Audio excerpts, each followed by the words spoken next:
this first Brahmastra that I'm describing and its description, it does kind of tie in to what Olaf Jensen and Willis Emerson talked about the Agarthians telling Olaf when he lived with them in the Hollow Earth about an ancient nuclear war, because it sounds like the Brahmastra was indeed a supernatural or a nuclear weapon of some sort, like the Agarthians were telling them. Now, it also ties in, interestingly enough, with Plato's description, because he talks about Atlantis in particular being destroyed by the gods. And that, now we might be inclined to think that the fire and water that's destroyed the earth in the past was a huge natural cataclysm, but it's possible that, when you look at the ancient Hindu epics here, that this was actually something that was brought about by a god named Brahma. That's how that appears to tie into that. Another Astra I'll touch on was the Trishula Astra. That was overseen by a deity named Shiva, another very powerful god in the Hindu pantheon. The trident of Shiva was capable of destroying anything. Now, I need to do a little more research into its the exact ways by which it was to destroy anything, so to speak. There's two more Astras I wanted to get into. One that is a particular interest was an Astra by the name of Varunastra. That was seen over by a god in the Hindu pantheon named Varuna. Now, the interesting thing about this particular Astra was it would release torrential volumes of water. So it was capable of being used to flood entire civilizations, which is very interesting when we read Plato's description of how Atlantis, in one night was flooded. And again, he talks about the gods punishing Atlantis for the war they supposedly started, and just for being morally degenerate, at least in Plato's words. It's interesting that they talk about this god named Varuna with having this weapon called the Varunastra, and it's capable of releasing torrential volumes of water. I mean, it adds up to me, and it seems to be a very good connection, but it's impossible to say for sure exactly whether there is a connection. It's just very interesting that it ties into that. And then here's another very interesting point.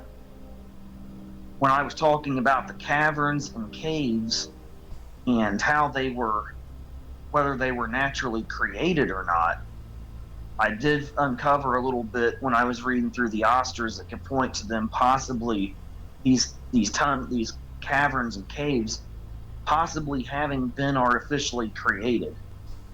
There was a weapon called the Brahmastra, and that was overseen by a god in the Hindu pantheon called Bhumi, Bhumi.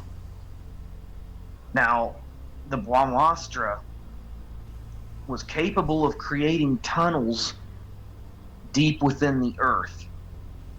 That's a very, very interesting point. So possibly this was being used to create tunnels in the earth, possibly during this war and in the aftermath of it, which the Atlanteans and Lemurians fled into.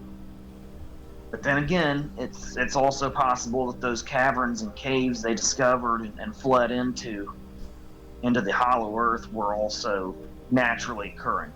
I just thought that's a very interesting point, because that the ancient Hindu epics talk about a weapon capable of creating tunnel systems in the earth very quickly.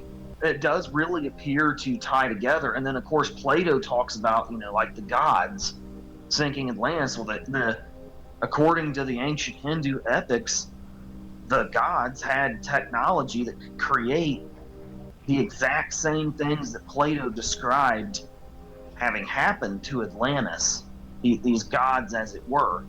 Now, whether these gods were like supernatural beings or something of that matter, or whether they were extraterrestrials from another planet, so that's a whole nother offshoot of this subject that we could go on about, but we'll get into that when it comes to it. Authors have said that this entrance to the inner Earth is found in the South Pole and the North Pole, right? And this leads to what the Germans believed was Agartha or Hyperborea, all right? After 1917, powerful rumors spread in Tibet and Western China about Soviet Russia as the Bolshevik Shambhala.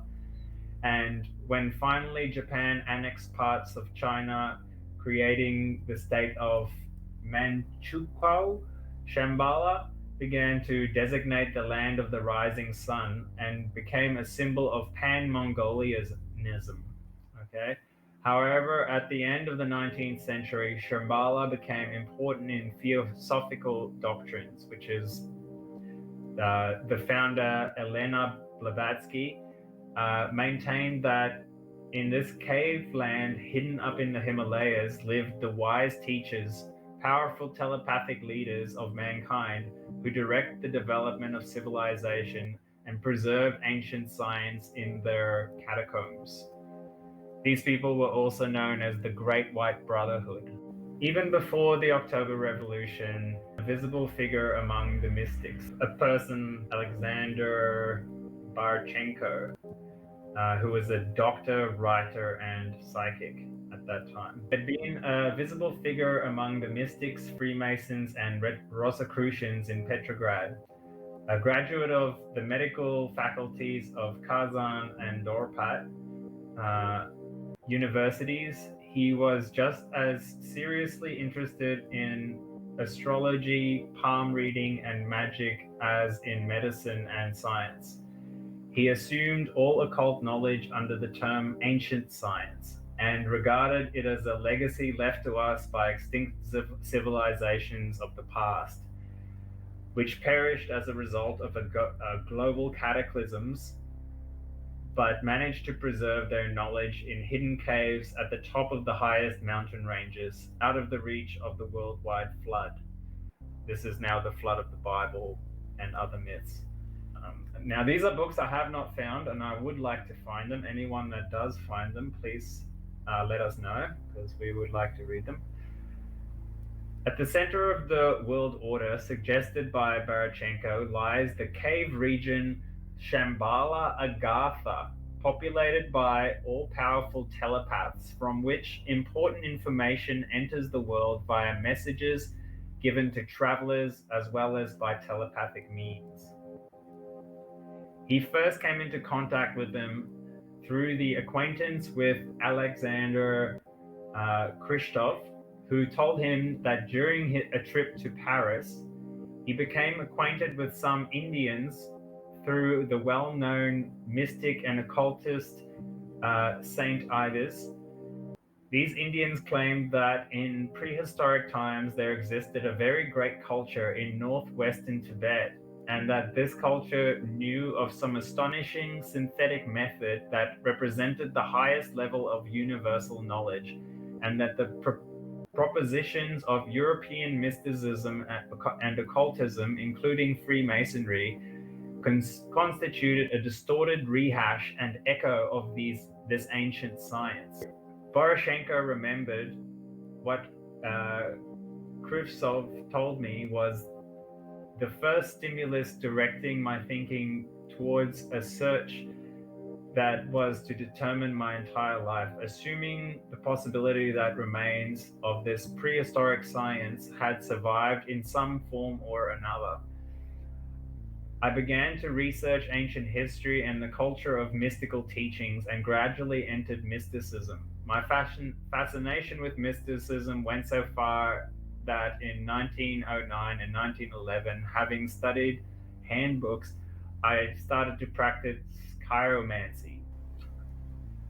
Barashenko refers to the synthetic method or ancient science as Dainkor, designated it with the enigmatic signs and linked it to the secret orgiastic practices of the Tantrists, which is like Hindu and Buddhist tantric um, philosophies and yogas.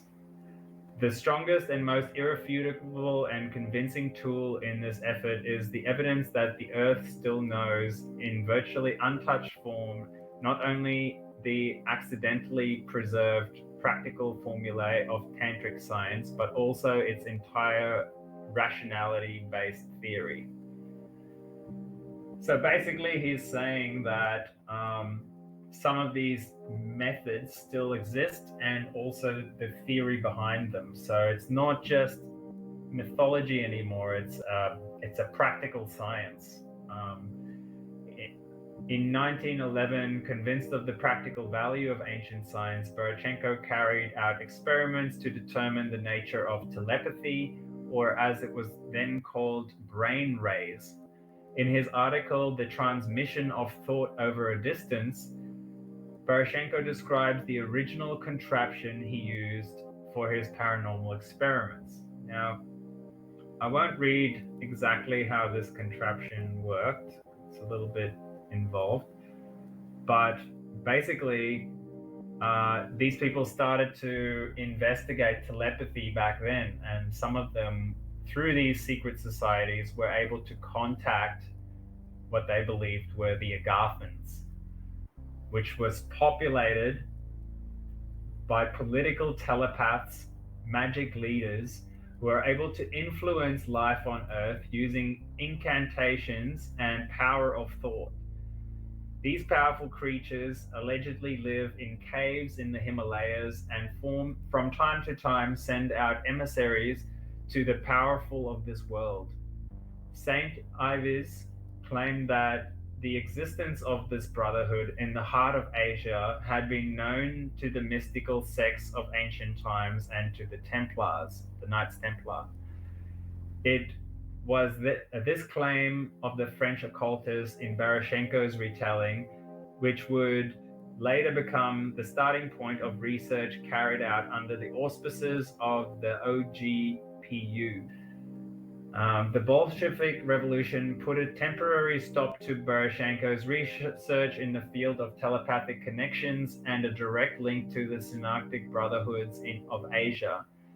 In his mystical presumption, he reckoned that the key of the solution of social problems was to be found in Shambhala Agartha, this conspiratorial Eastern site where elements survived of the knowledge and experience of a society that had reached higher stage of social, material, and technological development than contemporary society.